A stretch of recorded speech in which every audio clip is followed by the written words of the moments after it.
어린 시절에 그를 알지 못하는 어른들이 동네에 많이 있었습니다. 그분들은 제가 똑똑한 줄 알고 저를 불러서 직장 생활하는 아들과 딸들을, 그리고 군에 가 있는 아들에게 편지를 쓰는 대피를 시키게 됐습니다. 하고 싶어서 한 것은 아니고, 가서 어른이 자꾸 와서 얘기하니까 엄마가 갔다 오라 해서 갔는데, 그게 시초가 돼가지고 중학교 졸업할 때까지 그랬어요. 그러다 보니까 그 동네에서 그 어떤 집이 어떤 일이 있는지를 가장 많이 아는 사람이 되게 됐어요. 뭐 다 얘기는 할 수 없지만 그냥 얘기한다면, 대필이라는 게 받아쓰기와는 달리 아들과 딸의 그리움을 차곡차곡 쌓아놓고 사는 그 아버지와 어머니의 마음을 표현하는 것이기 때문에 정말 어리지만 최대한 아버지의 마음, 어머니의 마음을 이해하고 편지를 쓰기 시작했습니다. 그래서 나보다 훨씬 많은 이제 형님들도 있고 어른도 있지만, 얘기한다면 이제 현수야 하면서 내가 이제 초등학교 2학년짜리가 나이도 많은 사람에게 이렇게 편지를 쓰게 되죠. 근데 내가 쓰는 게 아니라 아버지, 어머니가 불러주는 대로 이제 쓰는 건데, 그들의 같은 마음을 표현하기 위해서 굉장히 생각을 많이 했던 그런 기억이 납니다. 그런데 문제는 편지를 붙이고 답장이 오면 이제 문제가 커져요. 왜냐하면 그러면 또 불려가서 그 답장을 또 읽어드려야 돼요. 그 또 읽을 때 누군지도 잘 모르는 사람도 있는데, 이 사람이 되어서 내가 이렇게 읽다 보면 나도 눈물이 고일 때가 있고 또 그런 때가 많이 있어요. 그 중에서 기억나는 게, 군에 간 아들이 편지를 답장이 왔어요. 그런데 보니까 얼마나 서러웠는지 편지지가 눈물에 젖어가지고 글씨가 뭉개졌어요. 그걸 어떻게 읽습니까? 그런데 조그맣지만도 그냥 읽었어요. 아는 만큼 읽고 설명도 해주고 그렇게 말했어요. 그래서 이런 사람들을 볼 때마다 참 마음이 아팠고, 또 부모가 이런 마음을 가지고 있는구나 하는 것도 알 수 있었어요. 또 다른 사람이 있었는데, 이번에는 딸인데 공장에 들어가서 직장 생활 잘하고 있다라고 편지를 썼어요. 내용은. 근데 아버지랑 어머니가 아는 거예요. 얼만큼 객지에서 고생하고 있는지 알고 계셔요. 그래서 읽어주는데 내내 막 나를 끌어안고 울고 있는 거예요. 그러니까 나도 조그만 등치가 잡혀가지고 간신히 읽으면서 저는 그렇게 됐었습니다. 그래서 편지를 보내주기도 하고 받으면서 그 집의 아들이 되기도 하고 딸이 되기도 했었어요. 그런 감정으로 그분들을 살폈던 그런 기억이 납니다. 중학교 졸업할 때까지 이 일을 했으니까 아마 그 이장보다 제가 더 동네 사람들을 잘 알지 않았을까 하는 생각을 가져봅니다. 지금 장성에서 어제 잠깐 생각이 나서 정리해 보니까, 생각해 보면 우리 어른들은 그리움인지 기다림인지 잘 모를 감정을 가지고 혼재되어서 자식을 기다리고, 또 군에 간 자녀들도 기다리고, 또 주변 사람들과 소통하는 그런 모습이 있었던 것을 보게 됩니다. 그래서 이런 그리움인지 기다림인지 이런 마음을 가지고 사는 사람들은 어떻게 돼요? 마음이 아픈 사람들이죠. 그래서 참 마음이 아픈 사람들이고, 그때 당시는 때로는 하기 싫어가지고 도망도 갔었는데, 저녁 때 찾아와가지고 우리 집에서 읽어달라고 하면 또 읽어줘야 되고, 그런 때가 있었습니다. 오늘 설교 제목은 기다림입니다. 기다림. 기다림. 어쩌면 기다림이라는 것은 현대 사회를 살아가는 우리에게 썩 환영받지 못하는 문화 같다는 생각을 가져봅니다. 왜냐하면 우리는 어떻게든지 덜 기다리고 어떤 일을 하기를 원하기 때문에 그래요. 워낙 바쁘기도 하고 워낙 하는 일들이 많아서 그럴 수도 있겠지만, 그렇죠. 그래서 은행에 가서 길게 줄 서는 것이 싫어서 이제 인터넷 뱅킹으로 해가지고 쓰기도 하고, 또 자동 입출기를 사용하기도 하죠. 또 자동차를 타고서 세차하고, 또 창문만 내려서 물건을 사기도 하는, 그래서 빨리빨리 문화가 우리 안에 가득 있기 때문입니다. 그러나 저는 오늘 여러분에게 그런 걸 다 차지하고 오늘은 조금 기다림에 관해서 우리가 말씀을 통해 여러분이 은혜를 받고, 또 우리가 아무리 바빠도 기다릴 사람들과 또 기다려야 될 일들을 여러분이 분별하여 잘 기다림으로써 좋은 성취를 얻기를 소망합니다. 여러분, 우리 인생은 어쩌면 기다림의 삶이 아닌가 하는 생각이 듭니다. 편지를 붙이고 답장을 기다리는 것처럼 그렇게 자식들의 소식에 목말라 하면서 글 모르는 이의 그 애절함, 이 애절함을 우리가 알 수만 있다면 우리도 충분히 기다릴 수가 있지 않을까. 어떤 분은 편지 보낸 지 막 1년 다 됐는데도 한 통도 안 온 사람도 있어요. 그러다가 뭔 사고가 나고 그러니까 그때 저 지금 편지 보내가지고 전보 보내죠, 전보. 전보를 봐도 저한테 들고 와요. 아주. 그래가지고 읽어주면 또 막 펑펑 울고 그렇죠. 특히 자녀가 죽어버리면 참 부모들이 정말 주저앉아가지고 울죠. 근데 나는 무슨 죄가 있어요. 가만히 서 있는데 읽어준 죄인데 막 나를 막 어떤 사람이 때리기도 그래요. 등짝을 툭툭 때리면서 왜 먼저 갔냐고. 그래서 참 어려웠었어요. 여러분, 우리는 신앙에도 기다림이 있다는 것을 알아야 합니다. 시편 27편 14절 보면 너는 여호와를 기다릴지어다. 강하고 담대하며 여호와를 기다릴지니라 그랬어요.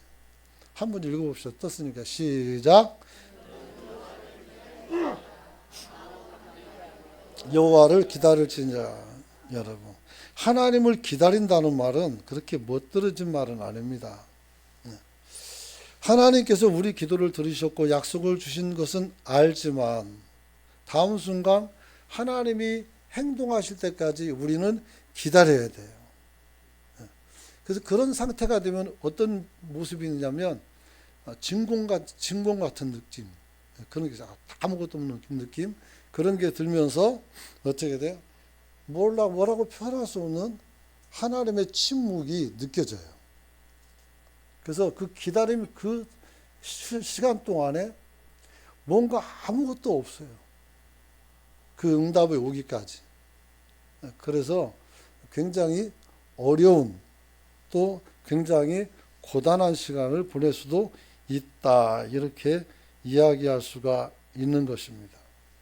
그러므로 저는 주님을 기다려라, 강하고 담대하게 주님을 기다리라는 이 구절을 통해서 우리가 원하는 것을 얻는 과정에서, 또 우리가 하나님께 드린 약속을 우리가 또 성취하는 과정에서 오늘 우리가 시급하게 또 우리 생각을 앞세워서가 아닌 하나님의 그 인도하심과 주권에 맞춰서 우리가 거기에 순종할 수 있는 저와 여러분이 되시길 축원합니다. 이 말은 쉬운 것 같지만 이 쉽지는 절대 아닌 말이죠.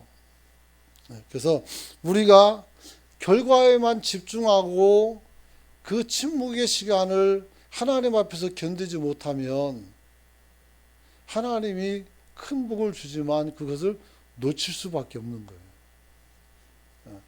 사울이 전쟁을 치르기 위해서 사무엘을 기다렸으나 사무엘이 오지 않았어요. 이제 전황은 불리해지고 더 있으면 안 되니까 자기가 제사를 지내고 나오는데 사무엘이 도착했어요. 조금만 더 참았으면 되는데 못 참았죠. 그때 사무엘이 책망을 하죠.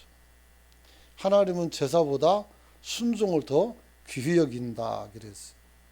제사보다 순종을 더 귀하게. 그렇죠. 그래서 그때로부터 사울은 하나님의 종으로서의 삶을 벗어던지고 인간적인 삶을 살게 되는 그런 모습을 갖게 됩니다. 사랑하는 성도 여러분, 오늘 본문을 보게 되면 노아도 역시 기다림의 시간이 있었음을 알 수가 있었습니다. 노아는 분명 대홍수의 심판에서 구원을 약속받았습니다. 그리고 그는 방주로 들어가서 실제로 구원을 받았습니다. 물론 이분은 이제 사망에서 옮겨서 생명으로 이 사람은 갈아탄 거죠. 그런데 문제는 지금부터였습니다. 왜냐하면 구원받고 금방 천국 같은 삶이 이루어진 줄 알았는데 그렇지 않았다는 거예요. 구원의 배에 올라탔는데 감사도 하지만 굉장히 말로 형용할 수 없는 두려움도 가득합니다. 우리는 그냥 구원받았지 그것만 생각하지만 그 방주에서 1년 동안 노아가 겪은 것은 굉장한 어려움이었습니다. 여러분, 오히려 방주를 만들고 그 다음에 그 방주에 탑승하는 것까지는 쉬웠습니다. 그러나 이제부터 험난한 싸움이 시작이 되는 것입니다. 그게 뭡니까? 방주 안에서의 삶입니다. 방주 안에서의 삶. 여러분, 노아와 가족은 세상의 멸절을 목격한 유일한 사람입니다. 물론 살아있는 사람 중에서. 그래서 노아와 그 가족은 세상이 멸망하는 것을 보았어요. 이것은 어마어마한 트라우마가 됩니다. 그래서 노아가 산 높은 곳에서 거주지를 만들고 살 때 물이 무서우니까 하나님께서 무지개를 보여주시면서 내가 다시는 물로는 세상을 심판하지 않겠다라고 약속을 해주셨어요. 노아가 얼마나 마음의 상처가 컸는지 그런 것이죠. 여러분, 그는 그 긴 시간 동안 방주에서 하나님께서 이끄시는 새로운 삶을 고대하고 기다려야 하는 삶을 살게 되었습니다. 하나님께서 나에게 새로운 삶을 준다는 것은 알아요. 하지만 지금은 어떻게 돼요? 내가 구원은 받았지만 이 방주의 뚜껑이 열리고 내려갈 때까지는 험난한 거예요. 또 내려서도 험난했죠. 그러므로 노아는 세상에 나왔을 때도 술을 먹고 취해서는 안 됐었고, 그리고 그 자녀들도 사람의 사람들 찾아다니면서 그렇게 살아서는 안 되는 것이었죠. 그래서 더 힘든 삶을 살 수밖에 없다, 이렇게 말할 수 있죠. 그래서 노아가 경험한 방주 안에서의 삶을 어떤 것인가, 어떤 기다림인가가 중요한 거겠죠. 먼저 알아야 될 것은 노아는 방주에서 한가하게 살지 못했다는 것입니다. 노아 방주에는 총 8명이 탄 것으로 보입니다. 창세기 7장 7절과 그 다음에 8장 16절 보면, 그렇죠. 노아와 노아 아내 셈, 함, 야벳, 그리고 며느리 3명 해가지고 그렇게 3명 그렇게 나와요. 여러분, 이 8명이 엄청난 홍수로, 지금처럼 배가 모터가 달려서 물살을 거슬러 가는 게 아니라 산 위에다 방주를 세웠지만 어마어마한 파도와 물살과 또 여러 가지 어려움이 이들을 계속 1년 동안 계속 괴롭혔다는 거죠. 그거보다 더 무서운 것은 제 생각엔 그랬어요. 아마도 이 비가 많이 오니까 사람들이 방주에 올라타려고 많이 달려왔을 것 같아요. 영화도 이제 그렇게 표현을 하더라고요. 그때 문을 열어주지 않는 그 마음, 그들과 등을 져야 되는 그런 마음들, 이것은 정말 일반인이 감당할 수 있는 것은 거의 아니라, 이런 생각이 들어집니다. 어쩌면 하나님께서 아무도 못 오게 그냥 먼저 그쪽에 있는 사람을 쳤을 수도 있어요. 하지만 파도와 바람, 이런 것들이 얼마나 그들에게 힘들게 했을까. 기록을 보니까 노아 방주가 크기가, 배는 톤수로 말하잖아요. 톤수로. 약 3만 2천 톤이라고 합니다. 그 정도 돼야지 세상에 거 다 담을 거 아니겠습니까? 청소만 하려고 해도 3만 2천 톤이면 감이 안 오죠. 저도 큰 배 한번 탔는데 기관실 들어가다 길 잊어버렸어요. 길을 못 찾아요. 얼마나 큰지. 여러분, 이 거대한 방주 속에서 짐승들이 빼곡히 있고, 누가 먹이를 주고 누가 똥을 치워줍니까? 누가 했을 것 같아요? 노아와 그 아들들이 했겠죠. 그냥 하나님께서 냄새도 안 나고 그거 아니거든요. 여러분, 자그마치 1년 동안이나 이 일을 매일같이 쉼 없이 할 수밖에 없었어요. 그래서 창세기 8장 13절하고 14절하고 창세기 7장 11절 보게 되면, 계산을 보면 딱 10년 열흘 남아요. 자, 1년 열흘. 10년이 아니라 1년. 그러니까 1년 열흘 동안 얼마나 이 사람들이 방주에서 어려운 삶을 살았을까. 그런 생각을 해볼 수가 있죠. 그래서 이런 상황에서 방주 안에서의 노아의 삶은 한마디로, 이 뚜껑이 언제 열릴까? 방주 문이 언제 열릴까? 이것을 기다리고 또 기다리고 기다릴 수밖에 없는 거예요. 여기서 내 소명을 다 감당하고 이제 마지막 뚜껑이 열리면 어떻게 돼요? 짐승들 다 보내고 이제는 내 소명은 끝나는 거예요. 우리도 소명이라는 건 그런 겁니다. 냄새 난다고 안 할 수 없고, 무섭다고 안 할 수 없고, 힘들다고 안 할 수 없고, 그렇죠. 그래서 소명이라는 건 무겁고 무서운 것입니다. 여러분.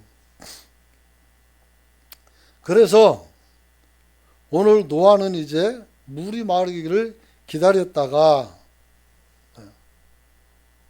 자그마치 40주야를 비가 왔어요. 40주. 매일같이, 그죠? 매일같이. 그것도 폭우. 이번에 저기 어디 창원, 저기 공군 부대 갔다 오는데 빗방울이 손가락만 해요, 진짜로. 막. 그래가지고 빗물로 유리가 깨질까 봐 무서울 정도로. 그렇게 쏟아지더라고요. 올해. 아마도 더 하지 않았겠어요? 하늘에 궁창을 열어서 하늘에 있는 물을 한 번에 쏟아내니까 이건 뭐 그냥 말이 안 되는 거죠. 여러분. 노아는 방주를 만들고 또 기다렸고, 그 다음에 심판이 진행되는 40일을 기다렸고, 또 물이 줄어가는 동안 또 1년 동안 기다렸고, 그 다음에 까마귀를 보내는데 요놈은 안 왔고요. 또 이번에 비둘기 보냈더니 올리브 잎사리 하나 물고 왔고, 다시 날렸더니 이제 안 왔어요. 왜? 살 데가 있으니까. 그래서 뚜껑 열고 나왔더니 이제 땅에 안착하게 된 것이죠. 사랑하는 성도 여러분, 그러므로 기억해야 될 것은 노아가 방주에서 비록 생명은 건진받았지만 고단한 삶을 살았다. 우리도 마찬가지예요. 구원받았지만 우리는 더 많은 어려움과 직면하게 될 수밖에 없고, 우리는 그것을 이겨내야 되고 견뎌내야 돼요. 이걸 못하게 되면 여러분들은 어떻게 돼요? 다른 박질에서 승리하지 못한 자가 되는 거예요. 마라톤을 거의 다 왔는데 너무 힘드니까 나 포기하고 넘어지면 어떻게 해야 돼요? 끝나는 거죠. 끝까지 완주할 수 있는 저와 여러분이 되시길 축원합니다. 축원합니다. 여러분. 노아는 정말 열심히 일했습니다. 그는 굉장히 의인이었었고, 그래서 이 사람이 모든 사람보다 의로워서 하나님께서 방주를 만드는 말씀을 주셨죠. 근데 그 말씀 자체가 벌써 시험이에요. 배를 만들려면 바닷가에다 만들어야지 왜 산꼭대기에다 만들어요? 그건 아니죠. 근데 그렇게 왜냐하면 하나님께서 그만큼 그 산보다 더 높이 물을 채울 것이기 때문에 그런 것이죠. 여러분. 또 방주 안에서도 빨리 좀 나가고 싶어서 막 그 밖에 있는 물을 갖다 어디다 풀을 때도 없고, 그잖아요. 풀 수도 없고. 근데 바람이 부니까 이것이 물이 물러갔다고 성경은 말씀하고 있어요. 그래서 1절 보면 하나님이 바람을 땅에 불게 하심에 물이 줄어들었다 이렇게 말했어요. 우리는 안 되지만 하나님은 되는 것 같아요. 그렇죠. 여러분, 그러므로 우리는 하나님을 앞서서는 안 됩니다. 우리는 하나님을 기다리는 그런 존재인 줄로 믿으시기 바랍니다. 주님도 우리를 기다리지만 다음 주는 이제 오늘 설교 다음에는 이제 다음 주는 이제 여러분들 하나님의 기다림으로 이제 설교할 거예요. 근데 오늘 여기는 이제 우리의 기다림이에요. 그래서 우리가 하나님 앞에서 여러 가지 삶을 살지만 오늘 하나님께서 우리에게 기다림을 주셨으나 무작정 참고 기다리게는 않는다는 겁니다. 약속이라는 것은 기한이 있어요.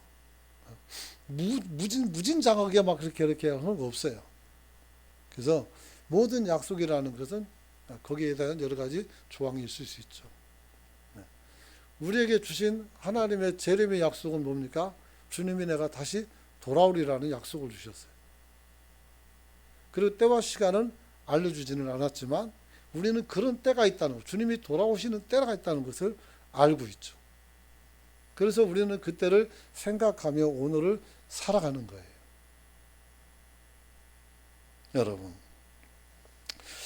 하나님께서 우리에게 기다림을 주나 무작정 참고 기다리는 것은 아니라는 것은 하나님께서 우리가 지금 어디에 있는지 어떤 상황에 있는지를 아실 뿐더러 하나님께서 기억하고 있다는 것이에요. 1절 말씀 같이 한번 읽어봅니다. 시작. 1절. 하나님이 노아와 그와 함께 방주에 있는 모든 들짐승과 가축을 기억하사 하나님이 바람을 땅 위에 불게 하심에 물이 줄어들었고. 하나님이 기억했다 했어요. 기억하다는 말은 착하라는 말이에요. 착하라는 히브리어죠. 언급하다, 말하다 이런 것을 하는데 이 착하라는 단어는 언약을 쓸 때 하나님이 기억한다고 할 때 이 단어를 써요. 그래서 하나님께서 이 노아에게 약속한 것을 처음부터 약속한 것들을 다 지키고 그 다음에 기억하고 있는 거예요. 그래서 하나님께서 그들을 기억해서 바람을 불어서 물을 흩어버린 것이죠. 여러분, 우리 하나님은 저와 여러분을 그냥 두시지 않습니다. 지금도 저와 여러분을 기억하고 있는 줄 믿으시기 바랍니다. 내가 똑똑해서 하나님을 기다리고 있을 수도 있고 내가 미련해서 바보같이 살면서 하나님 은혜를 기다릴 수도 있습니다. 그러나 하나님은 우리가 똑똑한 거 안 똑똑한 거 가리지 않고 주님께서 여러분이 주님을 기다리는 그 은혜를 오늘 여러분에게 허락하실 줄 믿으시기 바랍니다. 왜냐하면 나를 기억하기 때문에. 저도 그랬어요. 개척하고 막 목회하고 가서 하나님께 엎드릴 때 제일 먼저 뭐라고 합니까? 하나님 나를 기억해 주십시오. 나를 생각해 주십시오. 나를 버리지 마십시오. 그렇게 기도하죠. 여러분, 정말 어렵지만 오늘 하나님께서 노아와 배 안에 타고 있는 모든 것들을 잊지 않고 그들을 무태로 다시 인도했다는 사실에 오늘 저와 여러분을 향한 하나님의 마음이 같음을 여러분이 믿으시길 축원합니다. 여러분, 하나님께서 여기서 말하는 기억은 그냥 추억같이 옛날의 추억처럼 그 수학여행 가가지고 사고 치고 그러고 놀던 거 그런 추억처럼 그런 추억이 아니라 오늘 우리 하나님께서 우리에게 기억한다는 것은 오늘 하나님의 행동을 유발하는 약속이기 때문입니다. 할렐루야. 이건 아멘 해야 되는 거예요. 이것은 하나님의 약속을 기억하셔서 하셔서 행동을 유발하는 거예요. 누구의 행동? 하나님의 행동. 이 은혜를 여러분이 받으시길 축복합니다. 대다수 사람들이 이 은혜가 얼마나 크고 좋은지를 알죠. 그러나 생각보다 잘 몰라요. 그래서 안타깝죠. 자, 그래서 창세기 19장 29절 보면 하나님이 그 지역의 성을 멸하실 때에 곧 룻이 거주하는 성을 엎으실 때에 하나님이 아브라함을 생각하사 즉 아브라함을 기억하사 룻을 그 엎으시는 중에서 내보냈다 이랬어요. 믿는 사람이 가까이 있는 것만 해도 감사인 줄 믿으시기 바랍니다. 룻도 물론 의인이에요. 믿음을 가지고 같이 따라온 사람이니까. 하지만 세상 가운데서 여기 그냥 사는데 하나님께서 멸망의 때 이 사람을 살리더라 이 말이에요. 하나님은 아브라함도 잊지 않고 롯도 잊지 않았던 거예요. 대신에 어지러운 동네에서 살았으니까 그 값은 치르게 되죠. 그래서 잘 먹고 잘 살려고 소돔과 고모라에 들어가는데 모든 것을 다 내려놓고 알몸으로만 뛰어나왔어요. 그래도 내가 살아있으면 또 기회가 있는 거예요. 여러분들이 꼭 기억하십시오. 한번 따라서 합시다. 내가 살아있음에 기회가 있다. 혹시라도 낙심 가운데 있는 사람이 있다면 마음을 고쳐 잡수시길 축복합니다. 아무 도움이 안 돼요. 아무 도움이. 그렇죠. 또 출애굽기 24장에 보면 하나님이 그들의 고통 소리를 들으시고 하나님이 아브라함과 이삭과 야곱에게 세운 그 언약을 기억하사 25절 보니까 하나님이 이스라엘 자손을 돌보셨고 그들을 기억하셨더라 그랬어요. 할렐루야. 하나님께서 아브라함에서부터 야곱까지 또 그다음에서 요셉까지 다 기억하고 이 사람들이 어려워서 신음할 때 하나님께서 그들을 기억하고 있었다는 거예요. 그래서 하나님께서 우리가 비록 지금은 어렵지만 32,000톤이나 되는 뱃속에 들어가서 그 청소하고 그거 먹이고 나라고 얼마나 고단하겠어요. 잠이라도 잘 수 있겠어요? 라마 같은 놈은 얼굴에다 침 매는 놈인데 그렇잖아요. 아, 라마 모릅니까? 낙타하고 당나귀 비슷한 게 있는데 뭐라 하면은 사람에게 침 뱉어요. 팍 그런 아주 고얀 놈이죠. 그런 놈도 있을 거고 악어 같은 것도 있을 것이고 그잖아요.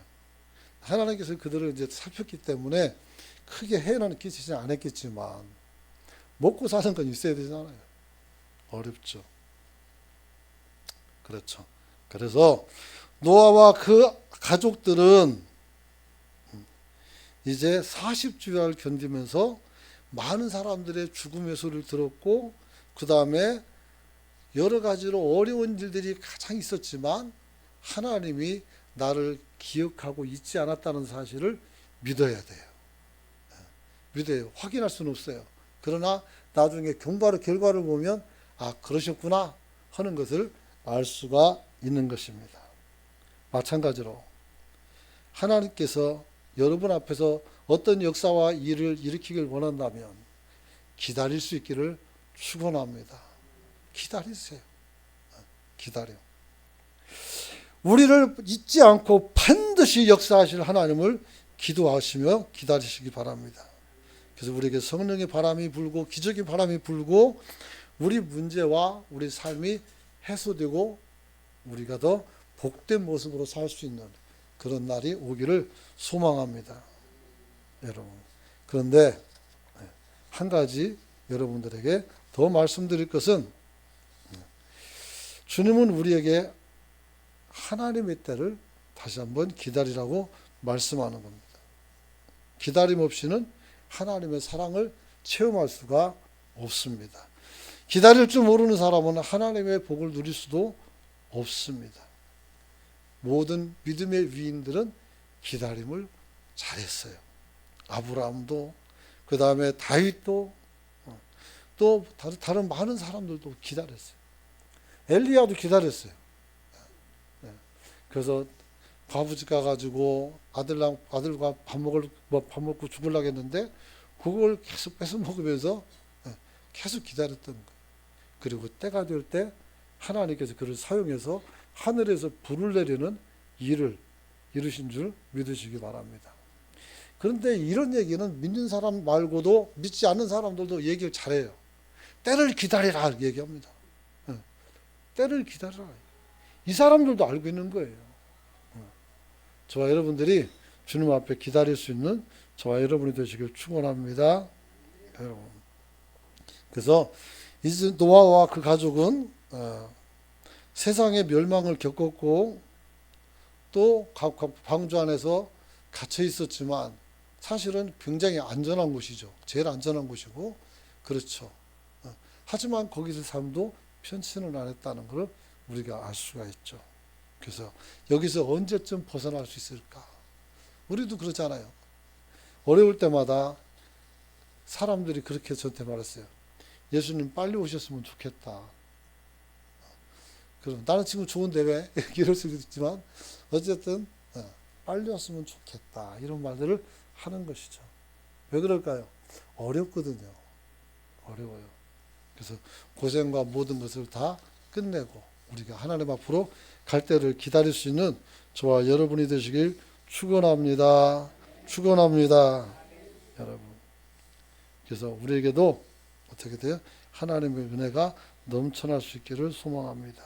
이제 말씀 마치려고 합니다. 바람이 불면 물이 줄어듭니다.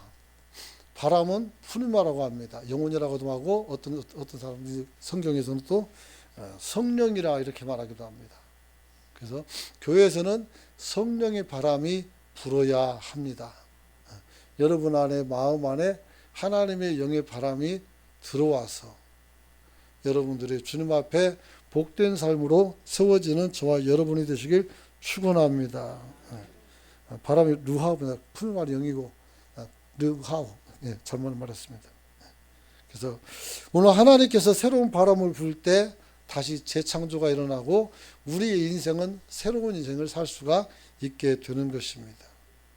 교회도 내 개인에게도 또 우리 가정과 직장에도 하나님의 성령의 바람이 일어나서 이제 무태 땅을 대고 우리가 이제 고단하면서 벗어나 하나님의 은혜 속에서만 살아갈 수 있는 새로운 시대를 꿈꾸는 저와 여러분이 되시길 축원합니다. 우리 같이 한번 기도하길 원합니다. 잠시 기도할 때 오늘 우리도 하나님 앞에서 기다림이라는 말씀을 들었습니다. 하나님, 우리가 정말 믿음으로 살면서 주님을 기다리길 원합니다.